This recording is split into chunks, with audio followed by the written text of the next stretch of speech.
think of myself as 100%. I'd like to think I'm a hat? Blues Brothers cousin. I'm a cousin to the Blues Brothers. You're a blues cousin. Yeah. All right. Well, with that, I'm going to leave that in the edit. That'd be great. Let's do it. All right, but it is time for Once Upon a Tune, the podcast about tunes where we celebrate music and the characters who make it. What's up, y'all? I'm Broke Boland. And I'm Dev Jana. This is episode number 5, which is pretty cool. We're halfway to double digits. And in today's episode, we're going to later get a debut of Broke Boland's new single, Curse of the Gloom. That's right. And we're going to dive into, as always, the big idea. This week, we'll get to that in a little bit. But first, I'm going to run Matt through a gauntlet. And the bracket or the gauntlet that I'm going to run him through today, I'm so glad that that's what you started off with, talking about why you wear that hat. Because today, we're talking about artists who wear hats. Artists who wear hats. Okay, hold on. I'm not going to lie. I have you small. So I'm going to be looking a little off camera so I can see this properly. Sure. All right. So matchup number 1 with artists who wear hats is Slash, the reason that I even played guitar music, and Linda Perry from Four Non Blondes, who had a really specific look. And yeah. I don't know. Did anybody else see Four Non Blondes play "What's Up" for the New Year's Eve show on something? I didn't see it live, but I saw the clip of it later. I didn't see it live, but I saw like a little clip of it. It felt good, man. She's always had some pipes. That album is way better than people think it was. And she's been a hit writer for other people for a very long time. But yeah, let's hear what you got here, man. Whoa. Dude, they're both iconic hats. Yeah. I'm going to go with Slash specifically because I feel like almost more people think of Slash's look than his guitar playing, which is not right, but I feel like that hat, when people say Slash, you think of like, oh, that awesome guitarist from Guns N' Roses and stuff, but just barely behind it is, you think of exactly what he looks like.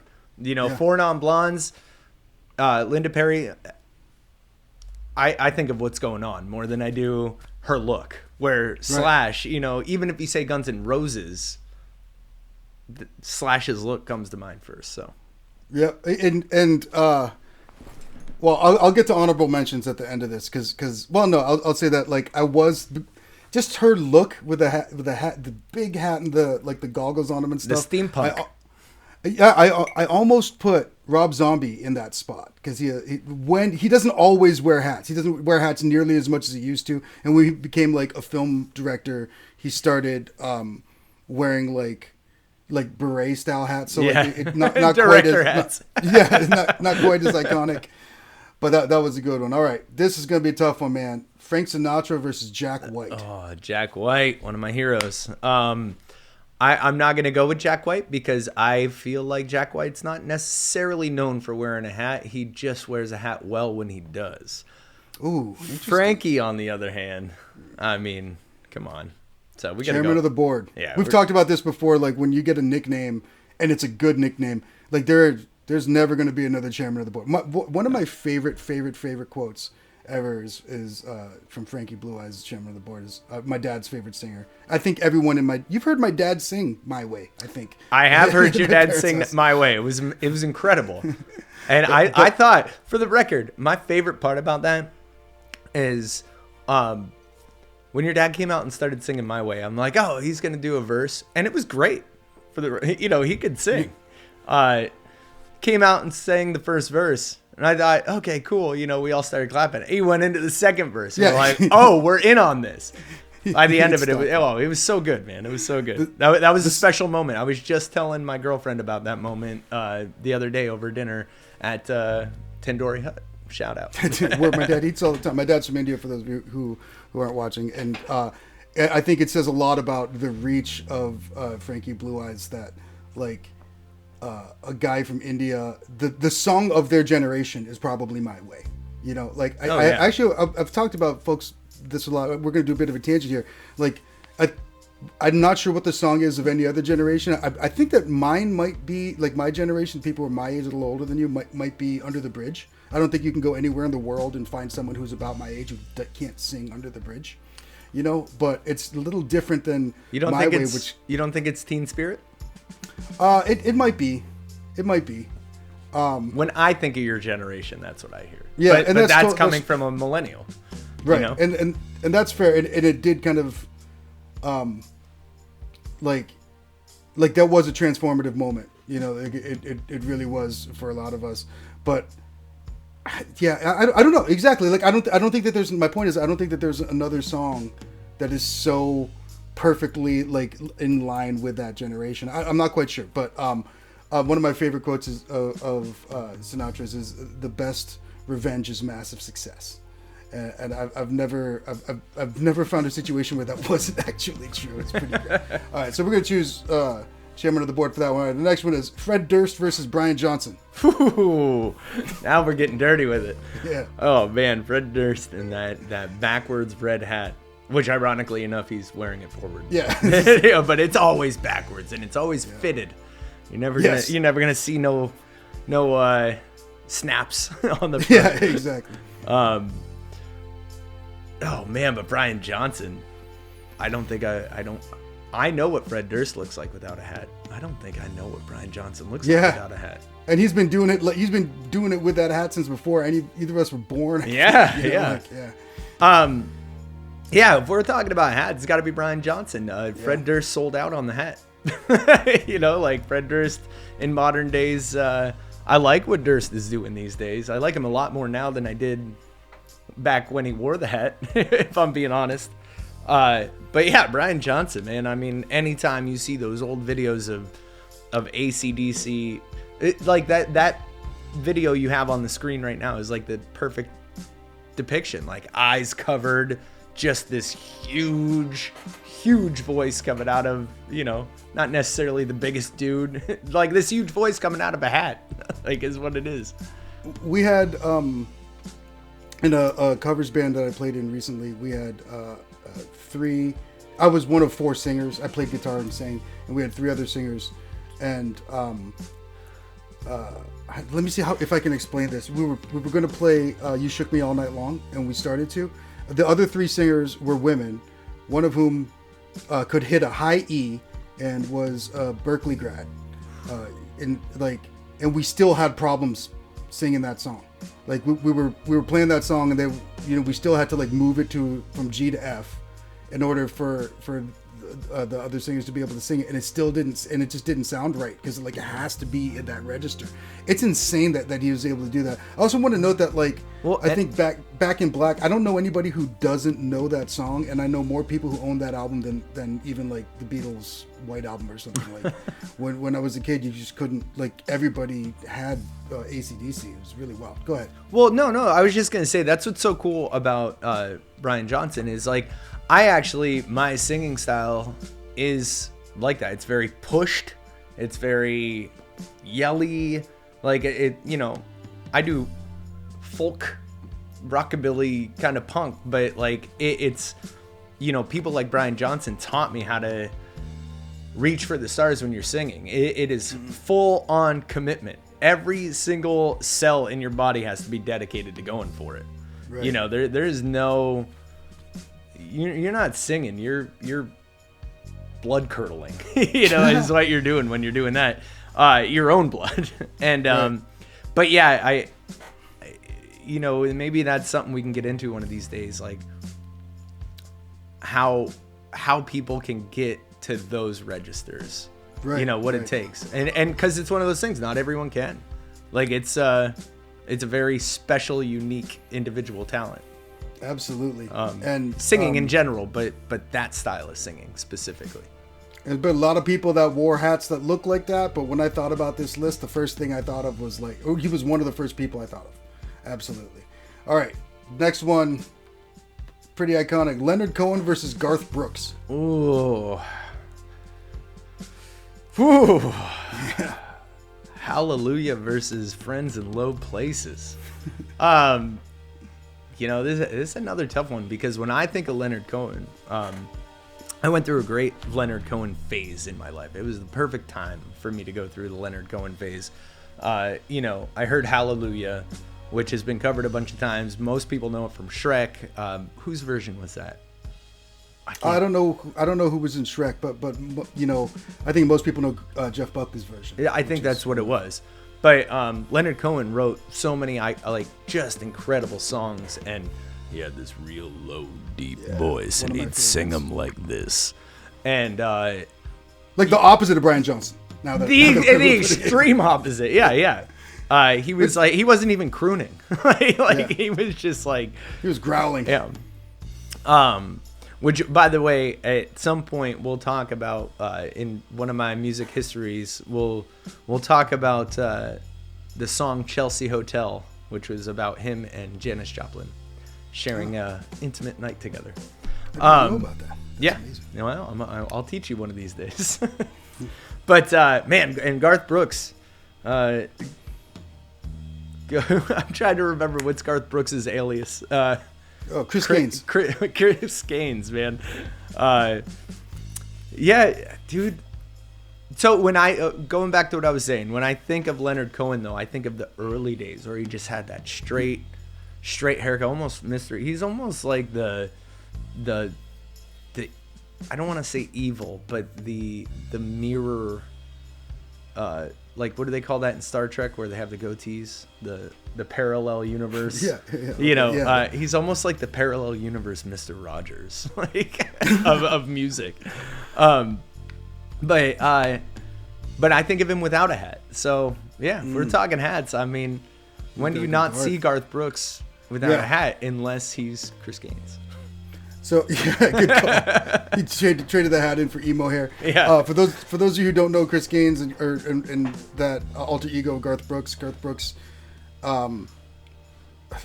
he did. It was really an art project where he pretended to be a different artist, Chris Gaines. They even did a whole VH1 behind the music about him and stuff. It was really wild. Who was basically like an emo. He was kind of like an emo rock pop guy. I actually thought it was pretty interesting. I want to tell a real quick story about in the 90s. The first time I went to State College, Pennsylvania, where Penn State is. It was the first time I'd been. I was a teenager. It was the first time I'd been around 50,000 young people, right? Yeah. And I did not know that Garth Brooks was playing his show there that night. So we roll up to go hang out with some friends, and I was like, "Whoa, this is like all cowboys." Like, what, what's going on in this town? And it was just because there was a Garth Brooks show there. I think people forget how important Garth Brooks was in terms of, again, the 90s was one of these amazing decades where we had, the ascendance of hip-hop and the ascendance of, pop country due to Garth Brooks. And we had Shania Twain and these good other pop country. Artists yeah, exactly. And coming into the public zeitgeist in a way that it was kind of, inescapable. But yeah, okay, so we have gotten through the first round. Oh, sorry, go ahead. Oh, no, I was just going to say, yeah, I don't think people realize or remember. I mean, we do, but Garth Brooks was huge. Huge. Huge. I remember, I have a video of me when I was 5 years old, no joke, singing Friends in Low Places. We'll send that to you off camera. Yeah.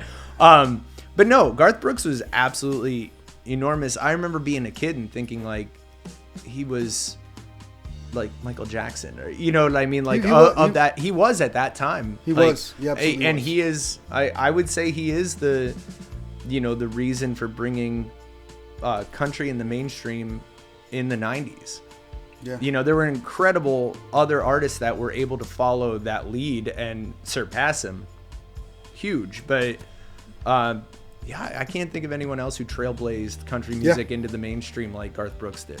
And his songs were badass. I mean, even if you're not a country fan, you can't deny, I'm not sure how many he wrote, but the songs that he chose to do and the look and the attitude, it was good. And he did something that, I have never equated Kanye with Garth Brooks before. Man, here we go. Kanye said early on, he's like, I want to take the live hip hop show to the level and surpass the level of what the biggest rock concerts have ever been. He wanted to do The Wall and stuff like that. And Garth's live shows at the time were like unprecedented for a country show to be like, these giant shows with pyrotechnics and stuff. Like it was really something else. Wasn't he flying around? Didn't he? Yeah, he was like on Bon wires Jovi or flying some around. shit. Yeah. He was the first person I ever saw, maybe aside from Madonna, with a clip-on mic, so he could just run everywhere. Yeah. Oh, that's a good point. Yeah, that's true. Usually it's not. I was about to say, I can't remember his name. The bassist from Def Leppard was well known for that, but like, it's usually not the lead singer who's doing that. But yeah, great stuff. I want to say really quickly, I watched one of those animated statistics things where they show like who was selling what, and like the people like Santana would come up and down, and I've never before in my life I watched that of the 90s.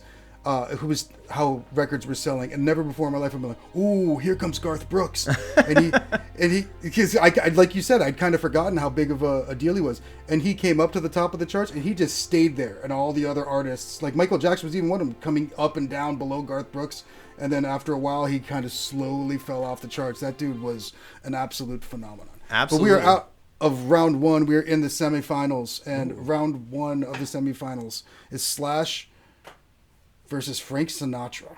Oh man. Well, now that we talked about all these guys, and we're into a little more speed territory, I'm just gonna go with Slash. Rolling back to what I said. I mean, can't argue with. I'm literally wearing a Slash shirt. Oh, there you go. I didn't even realize until right now. Dude, his autograph should have a little hat on top. Oh, hold on.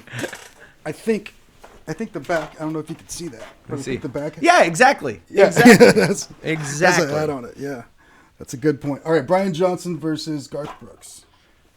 Ooh, that's a tough one. Ooh, I'll go Garth Brooks just to break this up. Like Nice. Garth Brooks, he is the cowboy hat. Where am I on that list? That's what I wanted. You didn't put me on the list, man. So it's Slash versus Garth Brooks in the finals. All right, Slash versus Garth Brooks. As far as hats, famous hats. Yeah, dude. It's kind of a no-brainer. It has to be Slash. It just has to be. You know what I mean? It has to be. He's the hat guy, and it's because of the hat. Like Garth Brooks wears a cowboy hat. There's a lot of country singers who wear cowboy hats.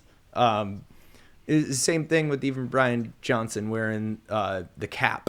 There's a lot of cap wearers out there. Fred Durst with the backwards hat. Just going through and looking at everybody. I think Slash has the most iconic hat because it's not even a top hat. It's like because it waves out. And it's got like the belt buckles on it and stuff, or whatever those are, and like you don't really even see like a top hat like that unless Danny DeVito's in a new Tim Burton movie. You're right. You're right. Penguin might be the last time I saw Slash's hat without Slash. Dumbo, like Big Fish. Just like he's right. He wears. He's always wearing a top hat. Well, he's got to add some height to him, man. Exactly. Very quickly, I would like to submit that Big Fish is Tim Burton's best movie, and if you haven't watched it, watch it again. It's phenomenal. I'm so glad I saw that in the theater. It is amazing at home, but that movie is unreal good.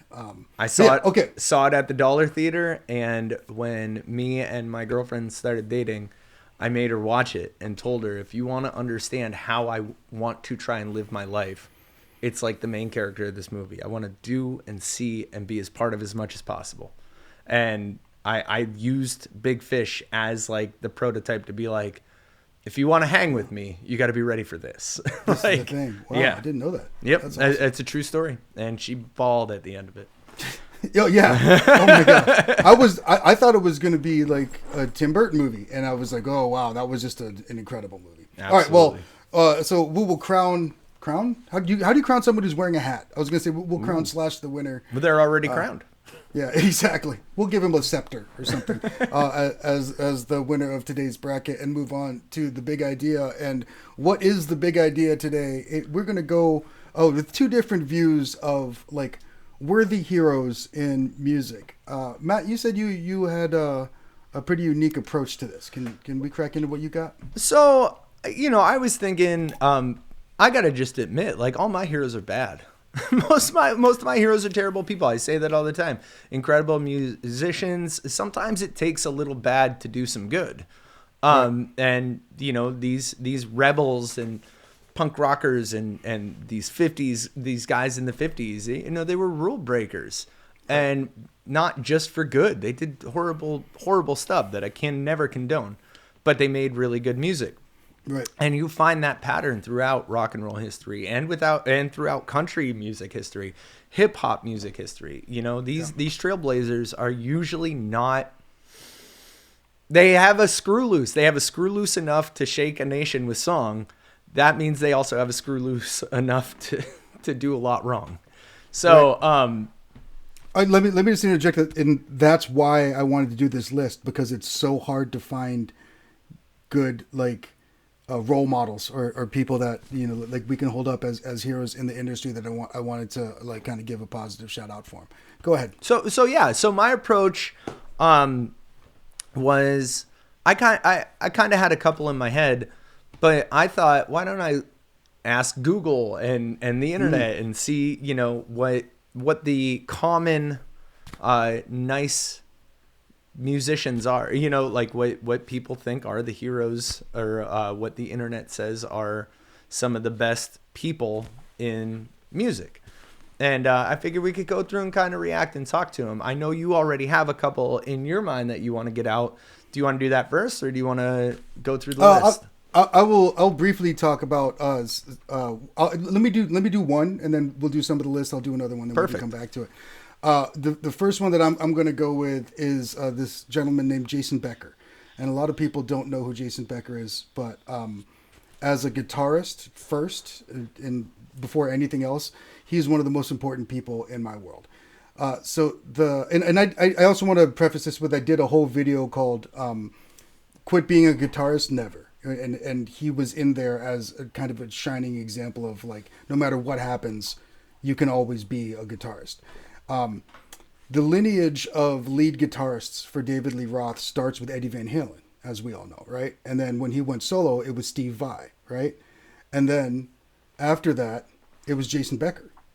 And A Little Ain't Enough was Jason Becker played lead on that album. He started off with one of my all-time favorite guitarists in as a duet style project for Cacophony Records, or Cacophony for Shrapnel Records. Cacophony was the band. Shrapnel Records was the record label that was for shredder guitarists at the time. And it was Jason Becker and Marty Friedman, who is maybe my biggest influence. And I love Marty. I was considering bringing him up for heroes on this show. But those two guys, two of the best. Marty, who eventually was the lead guitarist in Megadeth, and we think of those classic Megadeth albums, that classic Megadeth lineup. That was Marty playing on Tornado of Souls and Hangar 18. All these Symphony of Destruction, all those. That was all Marty. And so these two guys were in that band together. The guy who one joined Megadeth became that. The other joined David Lee Roth. And in the video for A Little Ain't Enough, during the guitar solo, Dave is dancing. He's doing karate moves in front of dancers. It was what is happening here? and what happened is Jason Becker had ALS, Lou Gehrig's disease, and so he started losing the control of his body. And by the time the album came out, he couldn't walk. He was wheelchair bound, and very quickly lost control of his body. I very briefly want to mention that I lost my aunt to ALS, and so this is one of those things that I'm her nephew, and I moved to Phoenix, and I lived there with my amongst my family there when she was in her late stages, and it's an incredibly difficult thing with which to deal. And I reached out to his estate and said, hey, it's really amazing that he's still around and still doing stuff. And they replied. They didn't have to. It was pretty amazing. That's great awesome. people. Yeah, amazing people, and it really was incredible. But this happened in the early 90s, and during that time, he didn't want to stop playing, so he had software, or he worked with people who built software that could track his eyes so he could write music. And he continues to. He put out an album a year and a half ago. That's absolutely incredible. It's unreal. It's absolutely unreal. And if you're interested, and maybe we'll put a link down below. I go through what I learned from him in the song "Air," which is probably my favorite recorded guitar performance of all time. There's a stretch in there of it's like maybe 40 seconds long, and it's probably the best guitar playing in terms of like harmonic movement and non-diatonic arpeggios, like all this kind of like corny stuff that like when you hear it, you go, oh, that's really good and impressive, but it doesn't sound too much like a lot of lead guitarists. The main thing they have to say is like, look at me, and like you know what I'm saying, like that's kind of the job, right? Yeah, kind of, but like his was more like, listen to this music. You know, it's a very different kind of approach. It is incredibly shreddy, but it's very much like, I mean, I kind of felt like he was on his way to being, you know, the modern guitar Bach or something like that. But he has persevered. He's still around. Put out an album the other year. Other people are still playing, like, on one of his songs. Like, every guitarist you've ever heard of, everyone from Jennifer Batten, who we should talk about sometime. She was Michael Jackson's lead guitarist, you know, at the height of his peak. Super underrated player. To Marty Friedman, to Zakk Wylde. All these guys are playing on Jason's new record. Everyone should check it out. It's amazing. He's an inspiration to everyone, and like shows that like the concept of perseverance and not quitting to me is embodied by what this guy's been able to do. Awesome, man. Yeah, it's hard to find people like that, and it's no surprise that somebody who already had that reputation and mindset can overcome what he's come, because like that kind of heart and beauty, it doesn't leave no matter what, you know what I mean? I guess some people, I guess there have been cases of some people taking it to a bitter level, you know, why'd this happen to me? But being able to overcome that, that actually, quick side note, reminds me of somebody, Darren Drozdov in the WWF. He was a professional football player, was in the WWF, just on his way up, was a really good wrestler. He went by the name Puke, and this is in like 98, 99.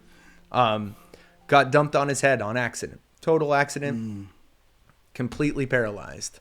And went on to just be solid as a rock the whole rest of his life. He unfortunately did pass a few years ago, but did all kinds of great work with people, and just never let it get him down.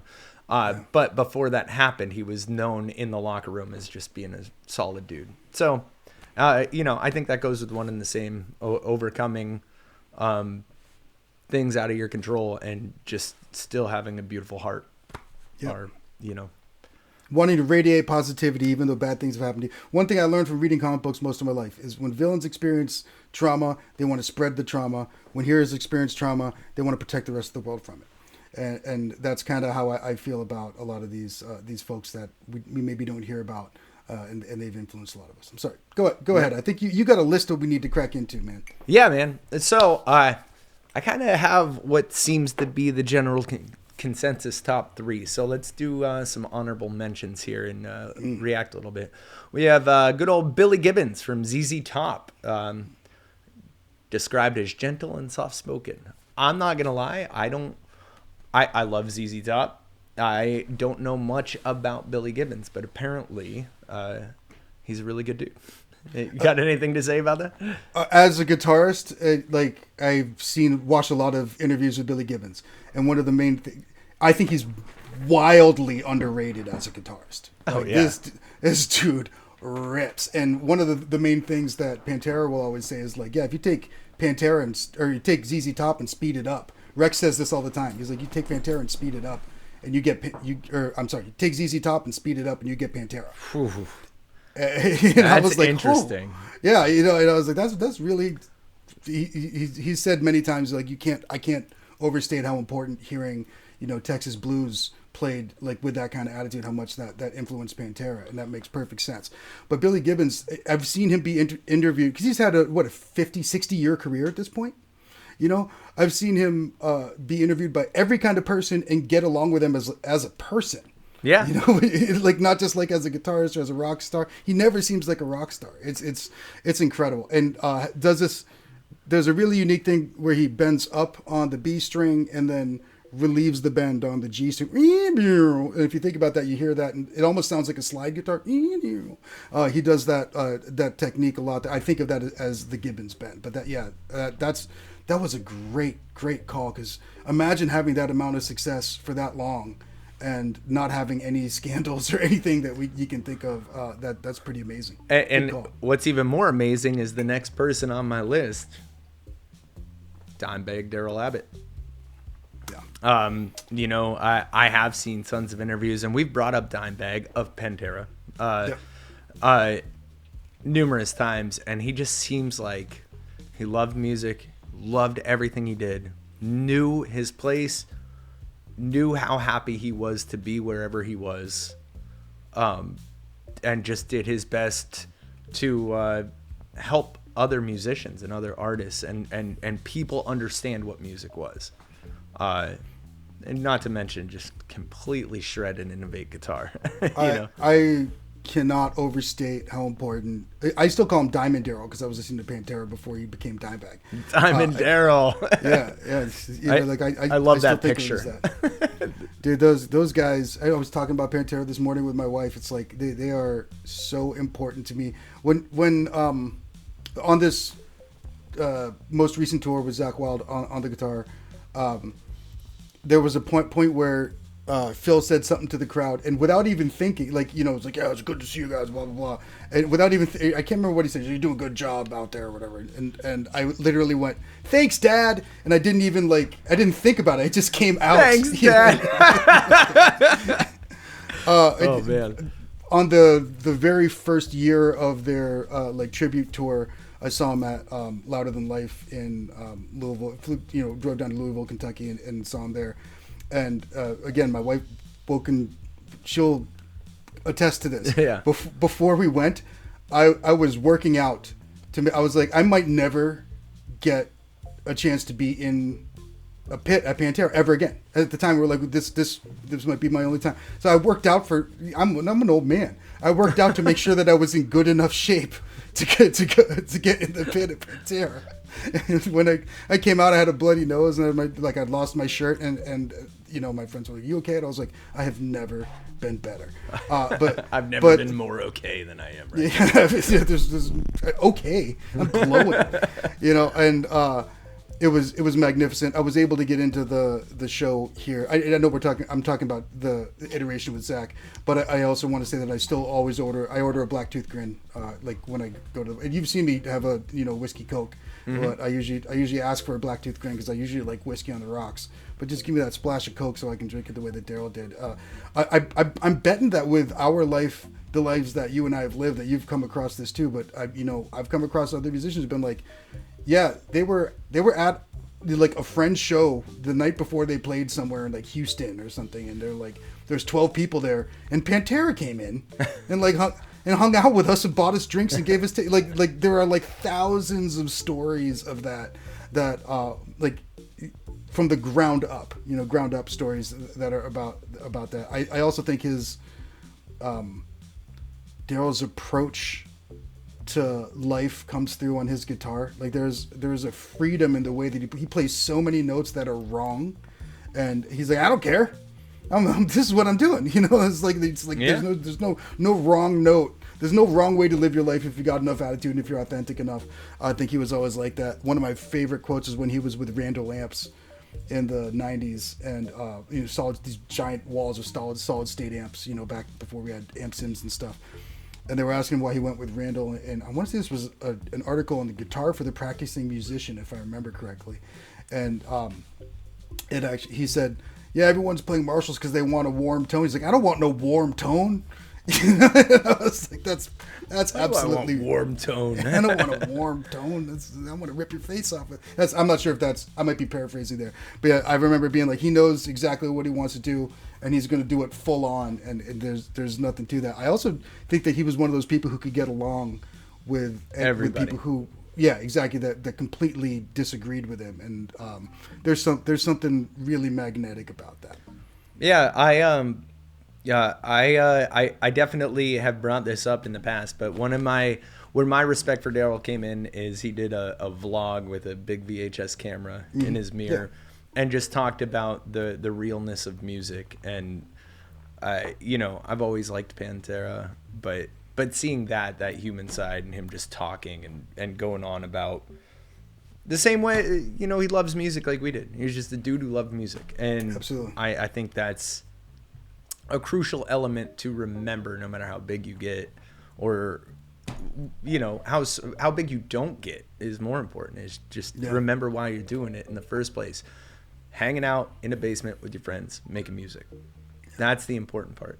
And he really held on to that forever. There's never been a rock star with whom I wanted to hang out with more than Diamond Daryl. There you go. That's probably the best way to put it. Yeah. Go ahead. All right. So there's a bunch of really good people on this list, but let's get down to our top three. Alice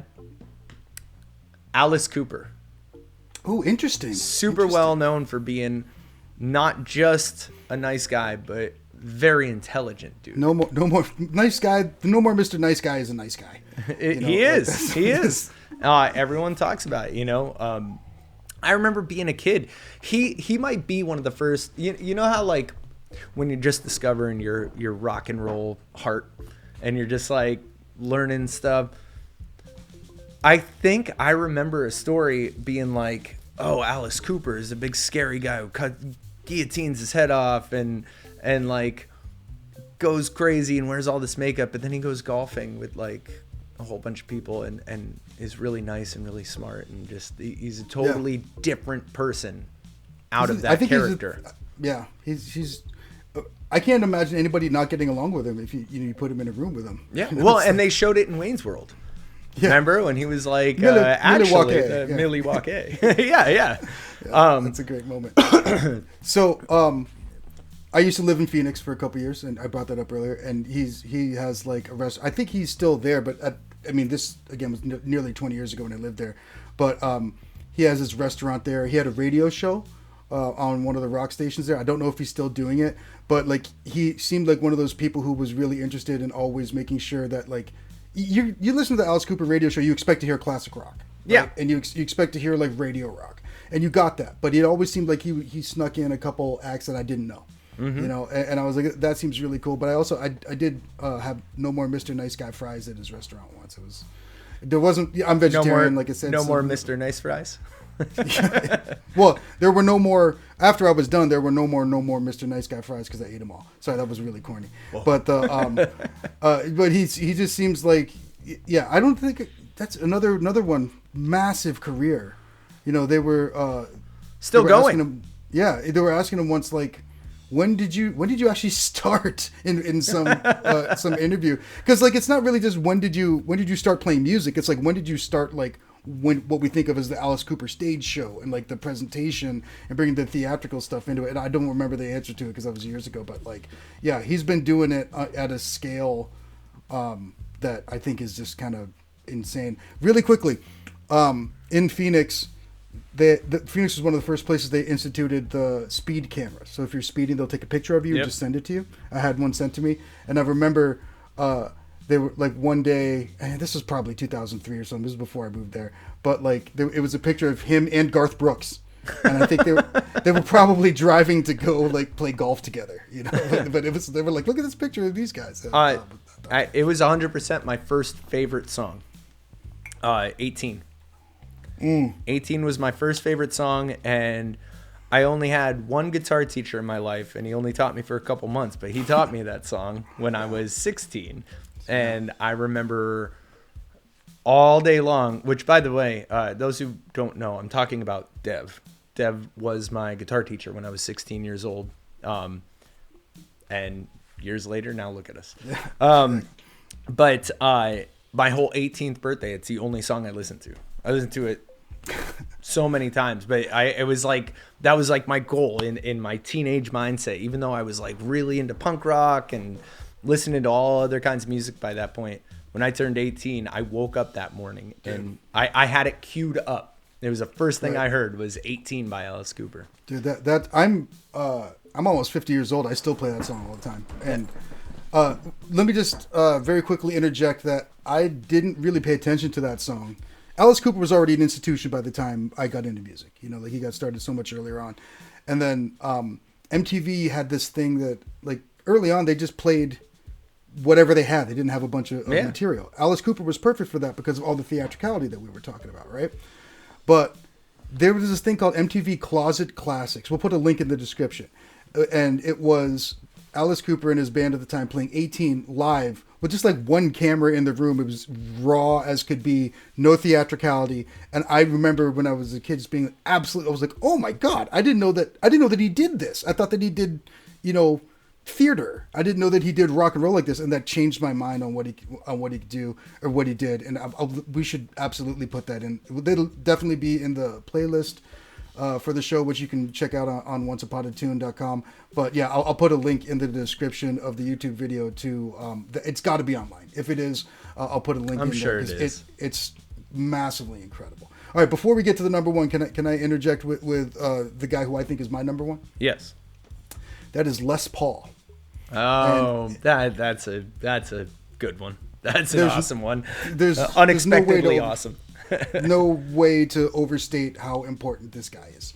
So again, this is I go deeper into it in that video. So if you want like video footage and stuff of that in there, but let me just talk about this guy. I don't even know how to explain it. As a guitarist, he invented so much of the guitar. I implore everyone who is watching it or listening to this to check out the album Chasing Sound.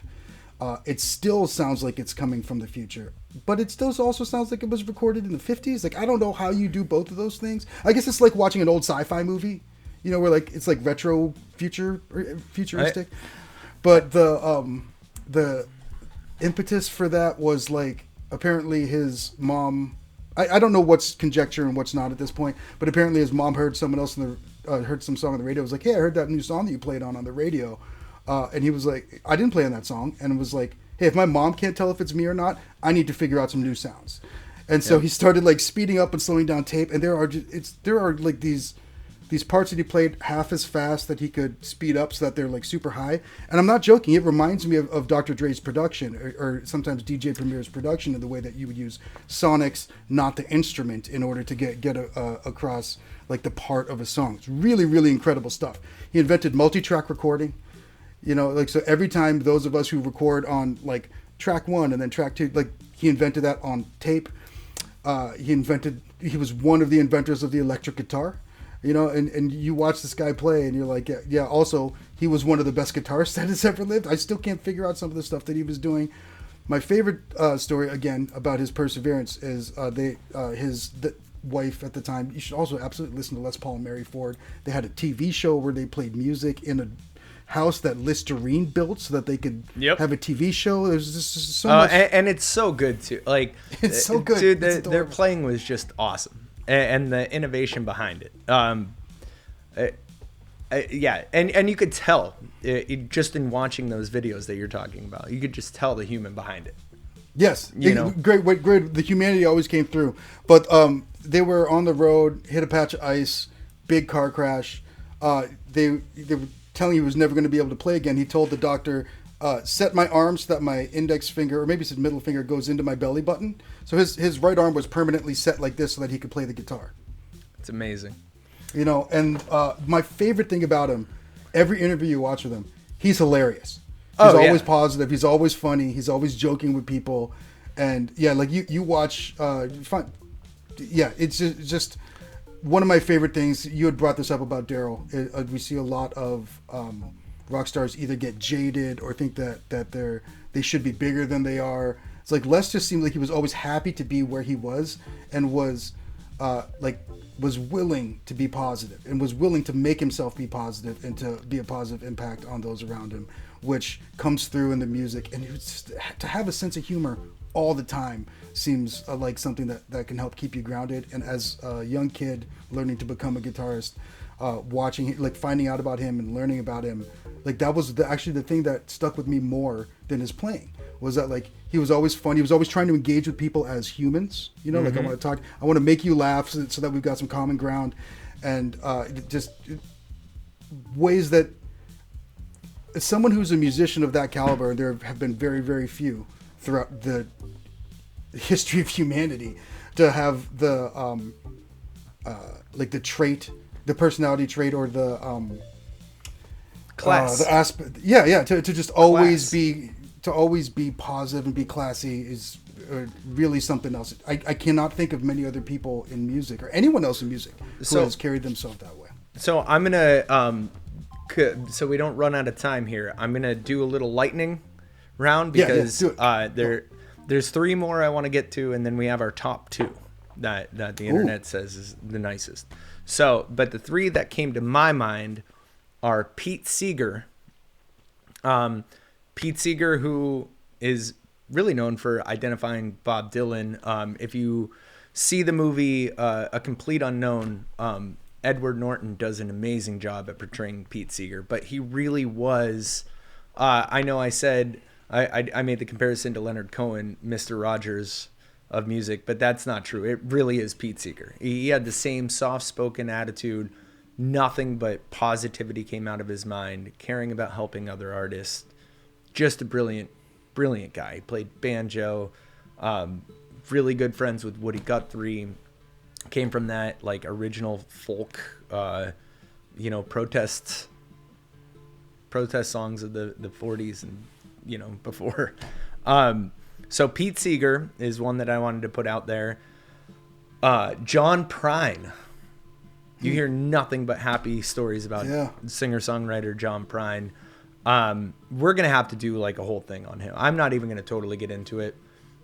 We'll put a John Prine song, because you can put, there's about 10,000 John Prine songs. We'll put something in there. Just check him out. And if you can, do a little history on John Prine. Pretty incredible person, human. And then on my list, before we get to the top 2, and maybe we can go off on this one for a minute or 2, but Weird Al Yankovic. Right? Like who has a problem with Weird Al? Also, he's had a longer career than just about anybody he's parodied. Absolutely. Like, it's really amazing. Really amazing. Wow. I guess, I think also Weird Al, he came out of the gates doing what he does, but never really had to like change. Like the formula was already there, and it already made sense, and we already got it, and it has never not worked, because like it is, it's not time. It's like the opposite of timeless. Usually, like parody and comedy is so like tethered to what it is parodying that like as soon as we move on from that, we can keep going. But he just keeps going. It's like I'm never not going to want to hear him play a polka version of the most recent heavy music. And was brilliant enough to get his originals out there in the meantime, which worked. Just such attitude, such a positive attitude, and took himself serious enough to make it all work. But obviously, he made not being serious a serious thing. You know what I mean? Like, he dared to be stupid. Yeah. Well, all these other parody artists, you hear them, and they kind of just, like you said, go by the wayside. There's something about him where he's leveled up. He's not a parody artist, and he's just an artist. You know what I mean? Like, he deserves his place. He's as much a cultural institution as like the Saturday Night Live or something like that, which 100% things and makes it work. I think he's always also surrounded himself with people who he trusts and that are incredible musicians. Like, you have to be a chameleon to play in his band. Oh yeah. Like these are the same level. Yeah, like literally the same level of musicians that could play with Sting or something. You know what I mean? Like, there's a few people who get to like travel the world and choose the right people that they get to work with. But he also it's a lot of times parody and satire seems very cynical, and it never really does with Weird Al. Michael Jackson took the the set for Bad out of storage so that he could make the video for Fat. You know, he always checks with the artists before he can, like gets permission before he can do it. Really did it the right way. And I think that just like except for with Coolio. Well, Coolio said yes, but then he got butthurt later. Yeah. You know, he was being really. I want to know cool. I want to know what actually happened there because I'm sure Al went through all the proper channels. Yeah, I mean that's the story. The stuff that I've read has been like he was cleared to do it. He wouldn't have been able to do it. I don't know. Coolio seemed like a pretty, conflicted cat, from what I've read. But Weird Al always seemed like it was always authentic and like this is who he is. Like this is who he is. This is what he does. It just occurred to me a minute ago while you were talking that like I saw the Transformers movie, the animated Transformers movie in the theater, the first one, 1986 or whatever, in the theater, and it just occurred to me that was like 40 years ago. And Careful. And I had the Weird Al. Weird Al was on that tape, and "Dare to Be Stupid" is the song that when Springer is and RC are fighting with the Junkions the first time you get to the junk planet, and even then when I was like a 9-year-old kid or an 8-year-old kid. And I was like, I didn't know Weird Al made original music. You know, yeah. Like I didn't know that. And then from that, we got some tapes, and we really had a lot of fun with him. And yeah, he really. I remember my boss in the year 2001 had what was then his new album, Running with Scissors, and I just remember going, I know exactly what's going to be on this CD. Like my boss was like, put this in. I was like, I know exactly what's on this CD, and I can't wait to hear it. You know what I mean? Like you could tell from the track names and stuff, like who he was parodying. Well, I was like, I can't wait to hear it. Dare to Be Stupid was original. Yeah, that's what I'm realized saying. That was on the Transformers soundtrack. That was the one. That was the one. Yeah, Sorry, I missed that somehow. Yeah, hey, you were like -1 when it came out. You know, so like there's. I don't Wait, what year was it? I want to say 86. So I was born in 86, and just for the record, at the time of this recording, when this goes live, it will be the weekend of my 40th birthday. Like, yeah. So okay, so then you were that. you were negative. You were 0.4 when that movie came out. You know, like that's. But yeah, and just to put in perspective, that's how long he's had this amazing career. Yeah. It's really, really wild. So I'm going to, for our top two, usually ladies go first. I'm going to have ladies be last because she's the queen. Not actually, that's not really a hint. But I want you to guess who the top two industry-known nicest people are. Are they like... A guy and a girl. Oh, guy and a girl. Nicest people. I'm going to guess Dave Grohl as the guy. Dave Grohl is number, yeah. In fact, I'm not going to have you guess because we're going to get to him. But yes, Dave Grohl is, he's actually number one on like every list that I look through. Right. And that doesn't surprise me whatsoever because any story you hear of Dave Grohl he's just a cool dude, you know? Yeah. Most of them. Yeah. He's had his, you know, and that's what's interesting because I thought about that, you know, he's had controversies. But first off, nobody's perfect. I'm not saying that gets anybody off the hook. But what does get people off the hook in my book is accountability and the way that they handle themselves through making mistakes. Yeah. And I feel like he did the proper thing on the mistakes he's made. Which just shows even more character is being able to... You know, it's one thing to not make any mistakes. It's another thing to not make any mistakes that anyone knows about.